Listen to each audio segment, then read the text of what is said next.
Genesis, chapter 42. When Jacob found out grain was available in Egypt, he asked his sons, "Why do you keep on looking at each other to do something? I've heard there's grain in Egypt. Go there and buy some for us so we can stay alive. If not, we're gonna die." So 10 of Joseph's brothers went to Egypt to buy grain. But Jacob did not send Joseph's brother Benjamin with his other brothers, for he said, "I'm afraid something bad might happen to him." So Israel's sons went to buy grain along with everyone else, because there was famine in Canaan too. Joseph was the governor of the country, and he sold grain to all the people there. So Joseph's brothers went to him and bowed low before him with their faces to the ground. Joseph recognized them as soon as he saw them, but he acted like a stranger towards them and spoke to them in a severe way, saying, "Where are you from?" "From the country of Canaan," they replied. "We've come to buy food." Even though Joseph recognized his brothers, they didn't recognize him. Joseph thought back to the dreams he'd had about them and told them, "No, you're spies. You've come to discover our country's weaknesses." "That's not true, my lord," they responded.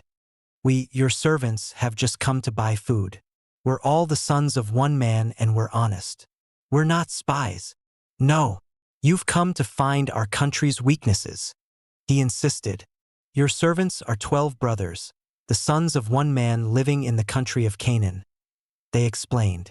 "The youngest is right now with our father, and one has passed away." "As I said before, you're spies," Joseph declared. "This is how your story will be checked. I swear on Pharaoh's life that you'll never leave this country unless your younger brother comes here. One of you go back and bring your other brother here. The others of you will be kept here in prison until it's clear that you're telling the truth. If not, then I swear on Pharaoh's life it proves you're spies." So Joseph put all of them in prison for 3 days.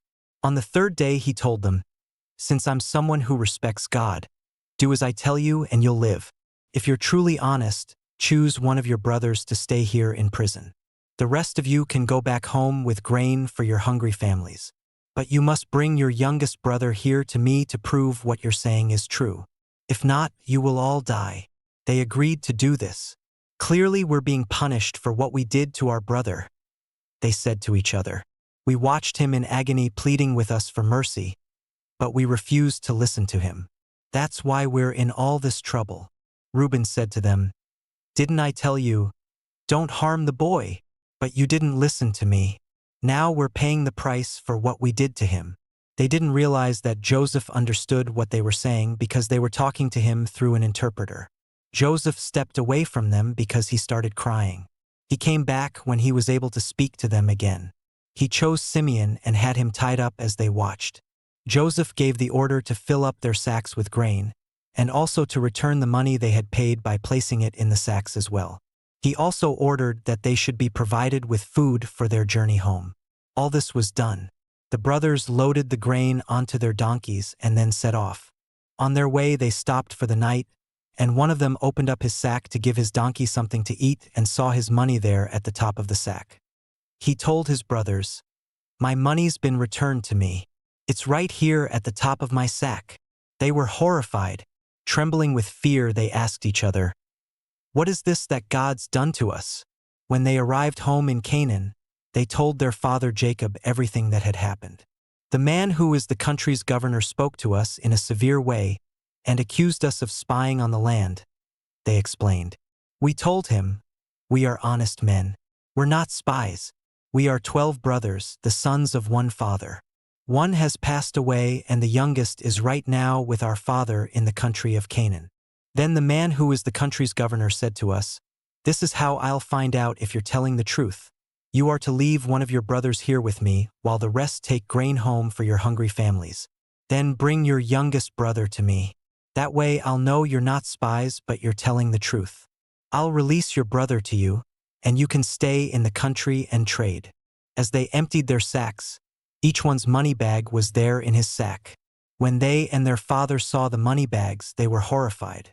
Jacob, their father, accused them, 'You have taken Joseph from me. He's gone. Simeon is gone too. Now you want to take Benjamin away. I'm the one who's suffering from all of this. You can kill my 2 sons if I don't bring him back to you.' Reuben assured him. Trust me with him, and I will bring him home to you myself. My son won't go there with you, Jacob declared. His brother is dead, and he's the only one I have left. If anything bad happens to him on the journey you're planning, you'll send this old man to his grave in grief.